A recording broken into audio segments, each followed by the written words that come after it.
Hi hello sweeties, welcome to my story world. Sanju, ఇప్పుడు మీరు మాట్లాడుకున్నదంతా నా ముందే మాట్లాడావు. నేనన్నీ విన్నాను. అంటే నాకు అర్థం కాకపోయినా ఒకటి మాత్రం అర్థమైంది. మామయ్య ట్రీట్మెంట్కి ఒప్పుకోకపోవడం. అది నేను చేయగలను అని మైరా చెప్పింది.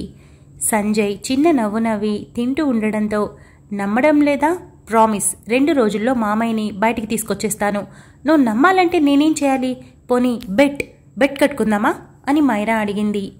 అదంతా జరగని పని, నువ్వు ముందు తిని వెళ్ళి పడుకో అని సంజయ్ అనడంతో, నో, నేను నిజం చెప్తున్నాను. నేను కనుక 2 రోజుల్లో బయటికి తీసుకొచ్చి ట్రీట్మెంట్కి ఒప్పించకపోతే నా పేరు మైరానే కాదు. ఇకపోతే నేను అలా చేయగలిగితే నేను ఫారిన్లో ఎంఎస్ చేసేందుకు ఒప్పుకోవాలి అని పిడికిలి బిగించి టెన్షన్గా చెప్పింది. సంజయ్ పెద్ద పట్టించుకోకుండా, సరే చెయ్యి, నేను చూస్తాను అని అన్నాడు. మైరా నవ్వుతూ, అయితే రేపు ది బెస్ట్ డాక్టర్ ఎవరో కనుక్కో. నీకు నచ్చిన వాళ్ళు ఎవరో ఎల్లుండి అపాయింట్మెంట్ తీసుకో. ఎల్లుండి పొద్దున 10 గంటలకి మామయ్యని తీసుకుని హాస్పిటల్కి వెళ్తున్నాం. ఇది నా మాటే శాసనం అని బాహుబలిలో రాజమాత శివగామి చెప్పినంత రేంజ్లో కాకపోయినా అందుకు ఏ మాత్రం తగ్గకుండా చెప్పింది. మైరా కొన్ని డ్రీమ్స్లో మాత్రమే జరుగుతాయి, రియాలిటీలో జరగవు. So you better get out of the dreams అని సంజయ్ అన్నాడు. మైరా మూతి తిప్పి, అదంతా పక్కన పెట్టు. పొద్దున్నే వంటల పోటీ ఉంది, మర్చిపోయావా? రేపటి నుండి వారం రోజులు నువ్వు నా మాట వినాలి. నేను చెప్పినట్టే చేయాలి. కాస్కో, విన్నర్ మైరా మాత్రమే. ఈ డాన్ గెలవడం పక్కా అని మైరా చెప్పింది. సంజయ్ చాలా సింపుల్గా నవ్వేసి, చూద్దాంలే అని అన్నాడు. ఇద్దరూ డిన్నర్ చేశాక సంజయ్ హాల్లో కూర్చోవడంతో మైరా తన రూంలోకి వెళ్ళి మాధురికి కాల్ చేసింది. మాధురి నెంబర్ చూడగానే లిఫ్ట్ చేసి, చెప్పవే, ఎలా ఉన్నావు? 4 రోజులుగా కాలేజ్కి రావట్లేదు అని మాధురి అడిగింది. అక్క, లైట్ ఫీవర్గా ఉంది. మా ఆయన ప్రేమతో ముంచేస్తున్నాళ్లే, అందుకే రాలేకపోయాను. ఎల్లుండి నుండి వస్తాను అని మైరా చెప్పింది. అవునా, తగ్గిందా ఇప్పుడు? ఓకే కదా అని మాధురి అడగడంతో, ఐఎమ్ సూపర్ ఫైన్ అక్క అని మైరా చెప్పింది. ఇంటికి రావచ్చు కదా, చూసి చాలా రోజులైనట్టుంది. ఆ రోజు కాలేజ్లో చూసిందే, మళ్ళీ కనిపించలేదు అని మాధురి కాస్త దిగులుగా అడిగింది. అక్క, ఖచ్చితంగా వస్తాను. ఇంటికి నా బెస్ట్ బడ్డీ ఏం చేస్తున్నాడు అని మైరా అడుగుతూ స్నానానికి బట్టలు తీసుకునేందుకు వార్డ్రోబ్ దగ్గరికి వెళ్ళి ఓపెన్ చేసింది. రిషికేంటి, చాలా బాగున్నాడు, మాట్లాడతావా అని మాధురి అడగడంతో, అక్క ఒక్క నిమిషం, నేను నీకు మళ్ళీ కాల్ చేస్తాను అని మైరా వెంటనే కాల్ కట్ చేసి అక్కడి నుండి సంజు దగ్గరికి వెళ్లేంతలో సంజయ్ రూంలోకి రావడంతో మైరా హ్యాపీ ఫేస్తో నవ్వుతూ సంజయ్ చేతిని పట్టుకుని, థ్యాంక్ యూ సో మచ్ అని చెప్పింది. సంజయ్కి అర్థం కాక తల తిప్పగా వార్డ్రోబ్ ఓపెన్ చేసి ఉండటంతో ఎందుకు చెప్పిందో అర్థమై, మొత్తం తీసుకుని వెళ్ళి వాడి చేతిలో పెట్టావు కదా అని అన్నాడు. మైరా నవ్వుతూ, నువ్వు తెచ్చేశావుగా. తెలుసా, ఆ రోజు నీకు 1కి 2 సార్లు చెప్పాను వాడు నగలు తీసుకుని వెళ్ళిపోయాడని. ఇంకొక విషయం, నగలు దొంగతనం చేశాక మళ్ళీ డబ్బులు అడిగితే నేను డబ్బుల కోసం బాధపడలేదు. అవన్నీ నా పుట్టింటి నుండి వచ్చిన నగలు. పైగా అందులో మా అమ్మ నగలున్నాయి. కొన్ని మా అక్కకి, కొన్ని నాకు మా నాన్న ఇచ్చాడు. కానీ నేనున్న పరిస్థితుల్లో ఆలోచించే అంత ఇది లేక అన్నీ తీసుకుని వెళ్ళాను. కానీ అమ్మాలనుకోలేదు, కుదవ పెట్టాలనుకున్నాను. అనుకోకుండా దొంగతనం జరిగి చాలా బాధపడ్డాను. మా అమ్మని ఎలానో చూడలేదు. అట్లీస్ట్ తన ఒంటిని తాకిన నగలు కూడా నా దగ్గర లేకుండా పోయాయని చాలా బాధేసింది. కానీ ఇప్పుడు చూడగానే చాలా హ్యాపీగా ఉంది. థ్యాంక్ యూ సో మచ్ అని మైరా చెప్పింది. ఆల్రెడీ వాడు ఇవి వేరే వాళ్ళకి అమ్మేసి ఎందుకు అప్పగించాడు. పట్టుకోవడానికి చాలా కష్టమైంది. ఒకటి కూడా పోనివ్వలేదు. నేను వచ్చేసరికి నువ్వు నిద్రపోతున్నావు, అందుకే అందులో పెట్టాను. తర్వాత చెప్పడం మర్చిపోయాను. అన్నీ ఉన్నాయో లేదో ఒకసారి చెక్ చేసుకో అని చెప్పాడు. ఖచ్చితంగా ఉండుంటాయి, మొత్తానికి సాధించుకొచ్చావు, బంగారు కొండవి నువ్వు అని తన చేతితో దిష్టి తీసి ఒక్క క్షణం తనేం చేస్తుంది గుర్తొచ్చి, అంటే ఈ ఒక్క విషయంలో అని తిరిగి చూడకుండా వార్డ్రోబ్ దగ్గరికి వెళ్ళి అన్నీ చెక్ చేసుకొని అన్నీ ఉన్నాయి అని చెప్పింది. అన్నింటినీ నీట్గా బాక్సెస్లో సర్ది పెడుతూ వాళ్ళమ్మ నగల్ని అన్నింటినీ చూసి ఒక చైన్ మాత్రం తీసుకొని వేసుకుంటూ ఉండగా, ఇప్పుడు ఈ రాత్రి సోకులు అవసరమా అని సంజయ్ అడిగాడు. మైరా ఆ మాటకి సీరియస్ అవ్వకుండా, ఇవి మా అమ్మవి అని చెప్పాను కదా, అందులో ఈ చైన్ కూడా ఉంది. మా డాడీ చిన్నప్పటి నుండి వేసుకోమని నన్ను అక్కని చాలా ఫోర్స్ చేశాడు. ఆల్రెడీ అక్క రింగ్ పెట్టుకునుంది, కానీ నేనే ఏం పెట్టుకోలేదు. ఎందుకంటే నేను పుట్టాక మా అమ్మ చనిపోయింది. నేను పుట్టకుండా ఉంటే బహుశా పాపం బ్రతికి హ్యాపీగా ఉండేదేమో. ఖచ్చితంగా హ్యాపీగా ఉండేది. మా నాన్న మంచి హస్బెండ్, చాలా బాగా చూసుకునేవాడు. వాళ్ళిద్దరికీ మా అక్క ఇంకా హ్యాపీగా ఉండేవారేమో. కానీ అంతా నా వల్లే. అందుకే ఈ చైన్ కానీ మరేవి కానీ మా నాన్న వేసుకోమన్నా ఎప్పుడూ వేసుకోలేదు. అవి వేసుకుంటే నాకు మా అమ్మ గుర్తొస్తుంది. కానీ ఈ నగలు పోయాయి కదా. ఆ రోజు అనిపించింది కొద్ది రోజులు వేసుకుని ఉంటే బాగుండేది అని. అందుకే ఇప్పుడేం ఆలోచించకుండా వేసుకుంటున్నాను అని మైరా వేసుకొని స్నానానికి వెళ్తూ జడ ముడిపెట్టుకుంటూ ఉండగా, నీకు మీ అమ్మ ఎలా ఉంటుందో తెలుసా అని సంజయ్ అడిగాడు. ఫోటోలో చూశాను, చాలా అందంగా ఉంటుంది, అచ్చం నాలాగే ఉంటుంది. తెలుసా, ఈ జడ ఇలా పెంచడానికి రీజన్ కూడా మా అమ్మనే. తనకి లాంగ్ హెయిర్ ఉండేది అని నవ్వి ఆ నవ్వుని తగ్గించేస్తూ, పుడుతూ మా అమ్మని మింగేశాను కదా, అందుకే అవే పోలికలు వచ్చాయనుకుంటా. మా నాన్న ఎప్పుడూ నన్ను మా అమ్మతో పోలుస్తూ ఉంటాడు. నేను కూడా ఫోటో చూశాను, చాలా బాగుంటుంది, చాలా మంచిది కూడా. కానీ అమ్మ నన్ను ఒక్కసారి కూడా ఎత్తుకోలేదనుకుంటా. అందరూ చెప్తూ ఉంటారు అమ్మ పెట్టడంలో అన్నపూర్ణాదేవి అని, సాయం చేయడంలో చాలా పెద్ద మనసని. ఇంటికి వచ్చిన వాళ్ళని ఉట్టి చేతులతో పంపించదు అంటారు. పైగా రిషిని కూడా మా అమ్మని చదివించాలని నిర్ణయం తీసుకుందట. దాన్ని మా నాన్న కంటిన్యూ చేశాడు. ఉండుంటే బాగుండేదేమో కదా. ఇప్పుడు ఆలోచిస్తే అనిపిస్తుంది, అబ్బాయిలకి అమ్మ అవసరం ఎంత ఉందో తెలియదు, కానీ అమ్మాయిలకి తల్లి అవసరం చాలా ఉంటుంది, చాలా చాలా ఉంటుంది అని మైరా మెల్లగా మాట్లాడడం తగ్గించి మౌనంగా ఫ్రెష్ అవ్వడానికి వెళ్ళిపోయింది. ఏమైంది అని రిషి అడగడంతో, తెలీదు, డాన్ కాల్ చేసింది, మాట్లాడుతున్నాను, అంతలో కాల్ కట్ చేసింది. బట్ తన వాయిస్లో సంతోషమే కనిపించిందనుకో, మళ్ళీ చేస్తుందేమో అని వెయిట్ చేస్తున్నా అని మాధురి చెప్పింది. దానికి ఆలోచించడం ఎందుకు, కాల్ చేయి, మాట్లాడు అని రిషి చెప్పడంతో, వద్దులే అని మాధురి అనింది. ఏం కాదు, కాల్ చేయి, పోనీ నేను చేయనా అని రిషి తన ఫోన్ తీసుకోవడంతో మాధురి దగ్గరికి వెళ్ళి వద్దు అని ఫోన్ లాక్కొని పక్కన పెట్టి, అంటే నైట్ అయింది కదా, వద్దులే అని మాధురి అనింది.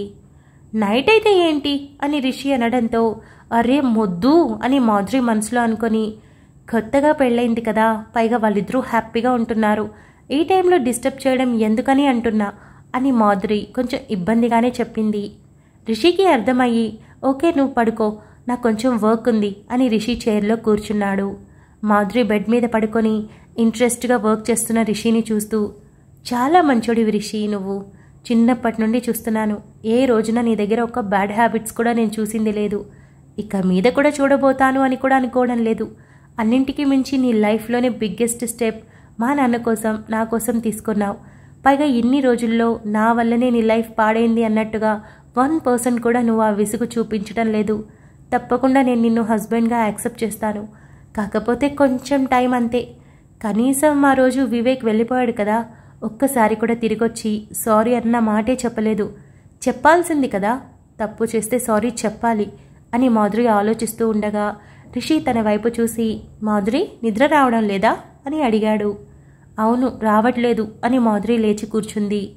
అవునా, పోనీ లైట్ ఆఫ్ చేయనా అని రిషి అడగడంతో, మట్టి బుర్ర అని మాధురి అనుకొని, నాకు బయటకు వెళ్ళాలనుంది, తీసుకెళ్తావా అని అడిగింది. ఈ టైంలోనా, అంకుల్ చూస్తే కోప్పడతారేమో అని రిషి అనడంతో, అరే ఇప్పుడు నువ్వు తీసుకెళ్తే ఎవరేమంటారు అని మాధురి మళ్ళీ తల కొట్టుకొని రిషి వైపు చూడడంతో, తలనొప్పిగా ఉందా అని అడిగాడు. నేను బయటికి వెళ్ళాలి అనుకుంటున్నా, వెయిట్ చేస్తుంటా, త్వరగా రా, 1 అవర్ అంతే అని మాధురి చెప్పి వెళ్ళడంతో రిషి ఏం మాట్లాడకుండా చిన్న స్మైల్తో, ఇది నిజమేనా, ఒకసారి పించ్ చేసుకోవాలి అని తన చేతిని తానే గిల్లుకొని, ఔచ్ నిజమే, మాధురి నన్ను అడుగుతోంది, నా మీద ఇష్టమేమైనా మొదలైందా అని అనుకొని వెంటనే ఆ నవ్వుని కరిగించేస్తూ, ఇప్పుడు తనతో ఎవరూ లేరు కాబట్టి నన్ను అడుగుతుంది, లేదంటే మైరా అడుగుండేది, మరీ ఎక్కువ ఊహిస్తున్నా కదా, పోనీలే నాతో ఒక రూమ్లో ఉంటుంది, అదే నాకు గొప్ప, ఎప్పుడో ఒకటి యాక్సెప్ట్ చేస్తానని కూడా చెప్పేసింది, అది ఇంకా గొప్ప, ఈ మధ్యలో ఇలాంటి అతి ఆలోచనలు అవసరమా అనుకొని రిషి లేచి కార్ వాలెట్ తీసుకొని వెళ్ళాడు. దాదాపు 1.5-2 గంటల పాటు తిరిగి 1 గంటకి ఇంటికి చేరుకున్నారు. చిన్నగారా అని మాధురి చెప్పడంతో, మనకి అలవాటేగా అని రిషి అన్నాడు. ఇప్పుడంత సీక్రెట్గా వెళ్లాల్సిన అవసరం లేదు, నేను అంటుంది నిద్రపోతున్న వాళ్ళు డిస్టర్బ్ అవుతారని, లేచి మమ్మల్ని ఏదో అంటారని కాదు, ఇప్పుడు ఎవరు ఏమి అనరు, మన ఇద్దరం వైఫ్ అండ్ హస్బెండ్, ఎప్పుడైనా ఎక్కడికైనా వెళ్ళొచ్చు రావచ్చు అని మాధురి చెప్పడంతో రిషి క్షణం పాటు మాధురి వైపు చూసి చిన్న నవ్వుతో తల ఊపాడు. ఇద్దరూ రూమ్లోకి వెళ్ళాక మాధురికి చాలా రిలాక్స్గా అనిపించి, ఇప్పుడు పడుకుంటాను, థ్యాంక్ యూ సో మచ్ అని చెప్పడంతో రిషి నవ్వి, చాలా లేట్ అవ్వడంతో వర్క్ రేప్స్ చేసుకోవచ్చులే అని తను కూడా లైట్ ఆఫ్ చేసి పడుకున్నాడు. మాధురి పక్క కుదరక మరోవైపు తిరిగేసరికి రిషి తనని చూస్తూ ఉండడంతో, నిద్ర రావట్లేదా అని మాధురి అడిగింది. వస్తుంది, జస్ట్ ఇప్పుడేగా పడుకున్నాను అని రిషి అనడంతో మాధురి చిన్న నవ్వుతో చాలా లేట్ అయింది, నిద్రపో, హెల్త్కి మంచిది కాదు. మనం బయటికి వెళ్ళి చాలా రోజులైంది కదా, అందుకే అడిగాను అని మాధురి చెప్పింది. డాన్ పవిత్ర కూడా ఉంటే ఇంకా బాగుండేది కదా అని రిషి అనడంతో మాధురి క్షణం పాటు చూసి వాళ్ళెవరూ లేకపోయినా బాగుంది, నువ్వున్నావు కదా అని చెప్పి మరో పక్కకి తిరిగేసి చిన్న నవ్వుతో కళ్ళు మూసుకుంది. రిషికి ఆ మాటతో సగం రాత్రి వరకు నిద్రనే రాకుండా సంతోషంతో ఉక్కిరిబిక్కిరైపోతూ ఎప్పటికో నిద్రపోయాడు. తెల్లారి సంజయ్ నిద్ర లేచేసరికే మైరా నిద్రలేచి ఉండటంతో ఫ్రెష్ అయి చక్కగా చీర కట్టుకొని ఉండటంతో ఆశ్చర్యపోయి అలాగే చూస్తూ ఉండడంతో మైరా రూమ్లో నుండి బయటికి వెళ్దామని తిరగగా సంజయ్ నిద్రలేచి ఉండటంతో చూసి, గుడ్ మార్నింగ్, ఏంటి ఇంత లేటుగానే లేచేది? అరే ఛాలెంజ్ అంటే మినిమం టైం సెన్స్ ఉండాలి కదా, లేచి ఏ వంట చేయాలో ఆలోచించుకో, లేదంటే ఈరోజు ఓడిపోతావు, వారం రోజులు బుక్ అయిపోతావు అని మైరా అనింది. సంజయ్ నవ్వి, ఇలా డాన్ పప్పతో ఛాలెంజ్ చేసి ఓడిపోవడం మా ఇంటా వంట లేదు, వెళ్ళి నువ్వు వంటగదిని ఏ కిష్కింద చేయాలో ఆలోచించుకో, నేనొచ్చి 10 నిమిషాల్లో మొత్తం పూర్తి చేసుకుంటాను అని సంజయ్ బాత్రూంలో దూరాడు. మైరా సంజయ్ రెడీ అయి కిందకొచ్చేసరికి పూజ గదిలో కూర్చొని పూజ చేస్తూ ఉండడంతో, మొక్కుకో నీ వంట బాగా రాకపోయినా ఈ ఇల్లు పేలిపోకుండా ఉండాలని, అస్సలే మా నాన్న కష్టార్జితం అని సంజయ్ సెటైర్గా గట్టిగా అనడంతో వంటగదిలోనే ఉన్న వాణి నవ్వగా బయటికొస్తున్న మైరా మూతి తిప్పి లోపలికి వెళ్ళి, అత్తయ్య మీరు బయటికి వెళ్ళండి, ఈరోజు నా వంటతో ఈ ఇల్లు గుమగుమలాడాలి అని మైరా అనింది. వాణి వంటగది ఇద్దరికీ వదిలేసి, ఇదిగో నిన్నే ఖాళీగా ఉన్నాను కదా అని వంటగది మొత్తం సర్దాను, స్టవ్ కూడా క్లీన్ చేశాను, దయచేసి పాడు మాత్రం చేయొద్దు, మళ్ళీ చేసుకోలేను అని వాణి బయటికి వెళ్ళింది. మైరా తన చేతిలో ఉన్న ఇయర్పాడ్స్ పెట్టుకుంటూ ఉండటంతో సంజయ్ కింద నుండి పైకి చూసి, ఇప్పుడు ఇవెందుకు అని అడిగాడు.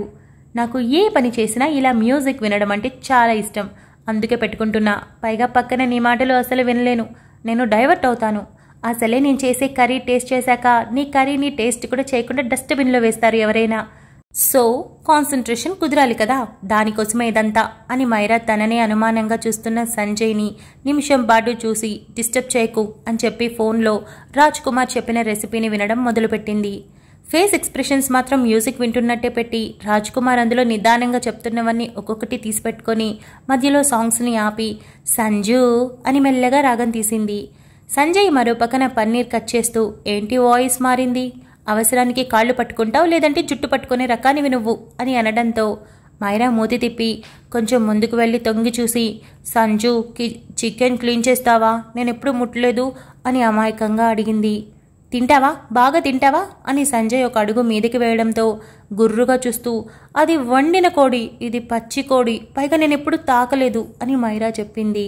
ఇదిగో నేను వేలు పెట్టానంటే అనవసరంగా అది నేను చేసిన రెసిపీ అయిపోతుంది అని సంజయ్ పన్నీర్ కట్ చేస్తూనే చెప్పడంతో, ఏంటి చికెన్ కడిగితే చికెన్ చేసినట్టు అయిపోతుందా, నువ్వు భలే శాడిస్ట్వి, కాదు సైకోవి, కాదు అంతకన్నా ఏదైనా ఉంటే అది అని మైరా చీర కొంగుని టైట్గా బిగించుకొని, నేనే కడుగుతా అని చికెన్ బౌల్ని అటు 2 వేళ్లతో ఇటు 2 వేళ్లతో పట్టుకొని షింక్ దగ్గరికి వెళ్ళింది. సంజయ్ పక్కకి తిరిగి చూసి, బౌల్నే సరిగా పట్టుకోలేకపోతున్నా చికెన్ పట్టుకుంటావా, జాగ్రత్త, అందులో కొన్ని ముక్కలకి ప్రాణం ఉంటుంది, ఎగిరి పైన పడతాయి అని సంజయ్ అన్నాడు. మైరా తల పక్కకు తిప్పి, నిజమా, అలా అవుతుందా, నాకెవరూ చెప్పలేదే ఎప్పుడు అని డౌట్గా ఫేస్ పెట్టుకొని అడిగింది.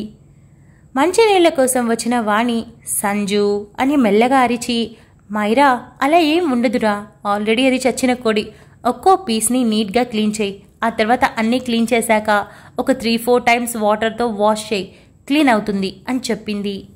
అమ్మా నీకేం చెప్పాను, కిచెన్లోకి రావద్దని చెప్పాను కదా, వెళ్ళు అని సంజయ్ అనడంతో, సరేలేరా వెళ్తున్నా అని వాణి వెళ్ళిపోయింది. మైరా చికెన్లో నుండి ఒక పీస్ని తన 2 వేళ్లతో పట్టుకొని పైకి లేపి మొహం వికారంగా పెట్టుకొని, ఏంటి నువ్వు తినేటప్పుడు భలేగా ఉంటావు, ఇలా చూస్తుంటే అస్సలు బాగోలేవు, వికారంగా ఉన్నావు అని మెల్లగా ఆ ఒక్కో పీస్ని 2 చేతులతో పట్టుకొని నీళ్లతో కడుగుతూ, అయ్యయ్యో దేవుడా అని అనుకుంటూ మరో బౌల్లో వేస్తూ అలా అక్కడ ఉన్న కిలో చికెన్ని చాలా కష్టపడి మొత్తం క్లీన్ చేసుకొని, అమ్మయ్య అయిపోయింది అని చేతులకి సోప్ వేసి బాగా క్లీన్ చేసి స్మెల్ చూసి ఏంటో ఒళ్ళంతా అదే స్మెల్ వస్తున్నట్టు ఫీల్ అవుతూ ఉండడంతో లెమన్ తీసుకొని చేతులకి రుద్దుకొని చక్కగా కడుక్కొని జిడ్డు వదిలింది అని అనుకొని స్టవ్ మీద చికెన్ పెట్టింది. ఆ తర్వాత మళ్ళీ సాంగ్స్ పెట్టుకున్నట్టుగానే రికార్డింగ్ని ఆన్ చేసి వింటూ ఒక్కొక్కటి చేసుకుంటూ మెల్లగా వెళ్లడంతో సంజయ్ మరోపక్క చకచక అన్నీ చేస్తూ ఏంటిది ఊరికే ఫోన్ ఆపుతుంది ఆన్ చేస్తుంది ఆపుతుంది ఆన్ చేస్తుంది అని అనుకున్నాడు. ఇదేమీ పట్టించుకోకుండా ప్రాసెస్ చెప్పినట్టుగానే జాగ్రత్తగా చేస్తూ హమ్మయ్య అన్నీ రెడీ చేసుకున్నా అని స్టవ్ మీద ఒక పెద్ద బౌల్ పెట్టి ఆయిల్ వేసి దానిలో ఆవాలు వేసింది. అవి చిట్టపటలాడడంతో దెబ్బకి ఎగిరి సంజయ్ మీద పడడంతో సంజయ్ ఒక తోపు తోసి నువ్వు వంట చేస్తున్నావా ఇంకేమైనా చేస్తున్నావా, అరే ఈ కిచెన్లో సర్కస్ చేసేలా ఉన్నావు అని అన్నాడు. మైరా మూతి తిప్పి నాకేం భయం వేయలేదు కాలు జారింది అని యాటిట్యూడ్తో చెప్పి పక్కకు వచ్చి ఒకదాని తర్వాత ఒకటి అన్నీ వేయడం మొదలుపెట్టింది. ఆల్మోస్ట్ అయిపోతుంది అనగా లాస్ట్లో వేయాల్సిన సీక్రెట్ ఇంగ్రీడియంట్ని పక్కన పెట్టుకొని సంజయ్ బౌల్ వైపు చూసి అది ఉడుకుతూ ఉంటే పెదాలు తడుపుకొని అబ్బా ఎమ్మీగా ఉంది, ఆ స్మెల్కి నా ఒళ్ళు మొత్తం పులకరించిపోయినట్టు అయిపోతుంది అని అనుకొని సంజు ఏం చేస్తున్నావు అని అడిగింది. నీకెందుకమ్మా నీ వంట సంగతి నువ్వు చూసుకో అని సంజయ్ అనడంతో మూతి తిప్పి నువ్వు రిక్వెస్ట్ల మీద రిక్వెస్ట్లు చేసి నా చికెన్ కర్రీ లాక్కుంటూ చూస్తూ ఉండు అని మైరా అనింది. బహుశా నీ కళ్ళు అయి ఉండొచ్చు అని సంజయ్ మూతపట్టి జస్ట్ 5 minutes నా వంట పూర్తయిపోతుంది అని ఆ పక్కనే ఉన్న డ్రై ఫ్రూట్స్ బాక్స్ నుండి కొన్ని జీడిపప్పులు తీసుకొని తింటూ చెప్పాడు. మైరా తన కర్రీ వైపు చూసి నాది ఇంకో 10 నిమిషాలంతే అని మరోసారి రికార్డింగ్ ఆన్ చేసి ఆఖరుగా చేయాల్సింది వింటూ ఉండగా సంజయ్ మెల్లగా కౌంటర్ టాప్ పైన ఉన్న ఒక పక్కకి పడేసి ఉన్న ఫోన్ని తీసుకొని లాక్తో పని లేకుండా పైనుండి స్వైప్ చేసి బ్లూటూత్ ఆఫ్ చేశాడు. దెబ్బకి రికార్డింగ్ బయటికి వినిపించడం మొదలైంది. కర్రీ బాగా ఉడికిన తర్వాత పైకి ఆయిల్ తేలుతుంది కదా అప్పుడు అని రికార్డింగ్ వస్తూ ఉంటే సంజయ్ ఆశ్చర్యంగా అది తన నాన్న గొంతని అర్థమయ్యి ఫోన్ వైపు చూసి ఒక క్షణం ఏం అర్థం కాక అప్పుడు అసలు విషయం అర్థం అవడంతో ఫోన్ని కాస్త మైరాకి పక్కనే పెట్టాడు.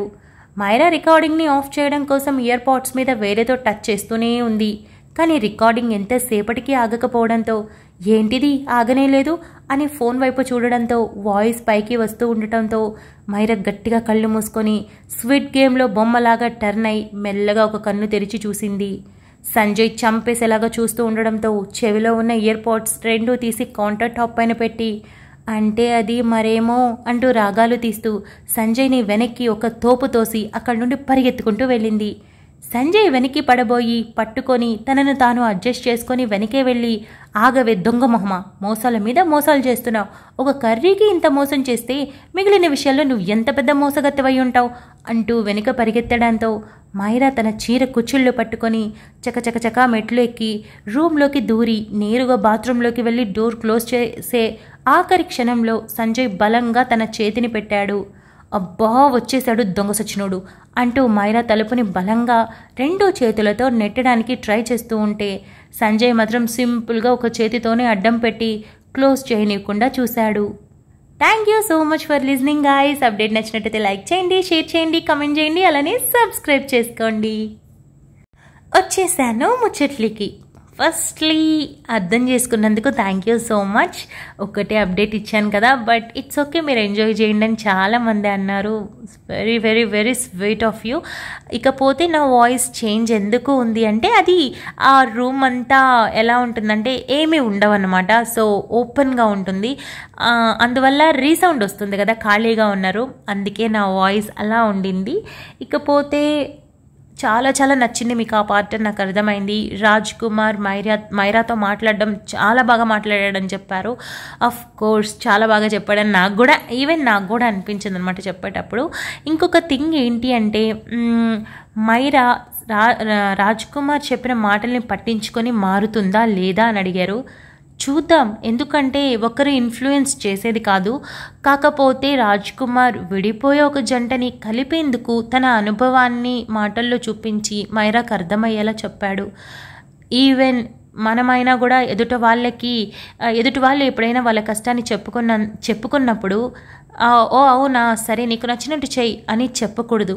వాళ్ళు రాంగ్ డెసిషన్స్ తీసుకున్నారు అని మనకు అనిపించినప్పుడు జస్ట్ ఒక మాటతో వాళ్ళని కొంచెం సెట్ చేసేందుకు ట్రై చేయాలి, లేదా సైలెంట్గా ఉండాలి. అంతేకాని అగ్గికి అజ్యం పోసినట్టు మాటలు చెప్పకూడదు. ఇక్కడ రాజ్ కుమార్ సైలెంట్గా ఉంటే మైరా తన డెసిషన్ తను తీసుకునేది, లేదా సరే నీ ఇష్టం వచ్చినట్టు చెయ్యి అంటే మైరాకి ఒక ధైర్యం ఉండేది ఏమైనా చేసేద్దామని. కానీ రాజ్ కుమార్ అలా కాకుండా మారు, నువ్వు నా కొడుకుని మార్చి నాకు అందివ్వు అని రిక్వెస్ట్ చేశాడు. 99% ఉన్న గొడవల్ని పట్టించుకోకుండా 1% ఉన్న ప్రేమని, రెస్పెక్ట్ని, గౌరవాన్ని, అంటే అవన్నీ ఉంటాయి కదా, అవి గుర్తు చేసుకొని నిలబడి కాపురం చేయని సర్ది చెప్పాడు. సో మైరా డైలమాలో ఆలోచనలో పడింది. ఆ ఆలోచనల్లో నుండి ఒక మంచి నిర్ణయం కూడా తీసుకుంటుంది. సో రియల్ లైఫ్లో కూడా కొంచెం మనం రాజ్ కుమార్లా ఉండాలి అని నా ఒపీనియన్. దీన్ని ఎంతమంది సపోర్ట్ చేస్తారో తెలీదు, బట్ నేనైతే రాజ్ కుమార్ మాటల్ని చాలా చాలా సపోర్ట్ చేస్తాను. ఈవెన్ మీరు కూడా చాలామంది యాక్సెప్ట్ చేశారు. ఇకపోతే ఇప్పుడు చెప్పండి, మైరా సంజయ్ లైఫ్లో ద బిగ్గెస్ట్ పర్సన్ ఎవరైనా ఉన్నారా అని అడిగినప్పుడు చాలా పేర్లు చెప్పారు కదా. ఇప్పుడేం చెప్తారు? స్టోరీ జరిగే కొద్దీ అడుగుతూనే ఉంటాను ఈ ప్రశ్నని నేను, మీరు చెప్తూనే ఉండాలి. ఇక పోతే ఈరోజు అప్డేట్ ఎలా అనిపించింది? మొత్తానికి మాయ చేసిన మైరాని కనిపెట్టేశాడు సంజు. నెక్స్ట్ పార్ట్లో ఏం జరుగుతుందో చూద్దాము. ఇకపోతే రిషి మాధురి లవ్ స్టోరీ చాలా సెన్సిటివ్గా వెళ్తూ ఉంటుంది, అప్పుడప్పుడు వస్తూనే ఉంటారు. ఓకేనా, వన్ ఆఫ్ ద లీడ్స్ కదా వాళ్ళు కూడా. సో బోరింగ్ అని మాత్రం అనుకోవద్దు. ఎందుకంటే నాకు రిషి చాలా ఇష్టం కాబట్టి. ఇక అంతే ముచ్చట్లు. ఇవాళ మీకు 2 అప్డేట్స్ రెగ్యులర్గా రోజు వచ్చేలా వస్తాయన్నమాట. జస్ట్ హ్యాపీ రీడింగ్ అంతే, ఇంకేం చెప్పలేను. సండే స్పెషల్ అనమాట. ఇక నా వాయిస్ చేంజ్ ఉంది కొంచెం కదా, అలా అనిపిస్తుంది, పట్టించుకోవద్దు. బికాస్ కూల్ డ్రింక్స్ హెవీగా తాగేశాను. బ్యాడ్, అది చాలా బ్యాడ్ కదా మన హెల్త్కి, అయినా కూడా పర్వాలేదు తాగేశాను. ఎండగా ఉంది. అండ్ ఇంకో విషయం, నేను ఊరికి వెళ్ళడం రావడం కూడా అయిపోయింది. బికాజ్ సమ్మర్ కదా, మా అత్తయ్య ఒప్పుకోలేదన్నమాట. వద్దు ఇక్కడ వెళ్ళిపోండి, మీరు ఉండొద్దంటే ఉండొద్దు, ఇక్కడ ఉంటే అల్లాడిపోతారు అని పంపించేసింది. వెరీ స్వీట్ కదా.